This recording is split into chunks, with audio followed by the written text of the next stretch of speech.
Ma'am, regarding po dun sa pag-recant ni Orly Guteza, has the President been informed or does he know about this recantation? Ano po ang reaction po niya? Parte ito ng balita kagabi.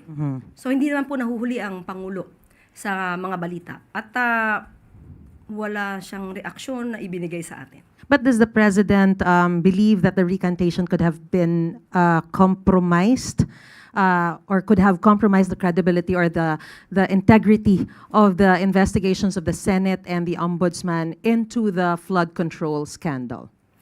Ang nais naman po ng Pangulo ay laging ayon sa batas, hindi gawa-gawang ebidensya.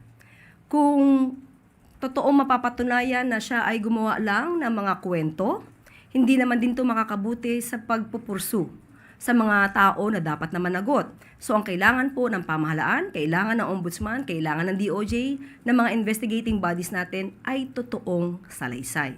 So kung sila naman po ay magsasabi ng kwento, salaysay na walang katotohanan, mas makakasira siya sa paghabol sa mga tao na dapat na managot. Mas hindi siya magiging epektibo.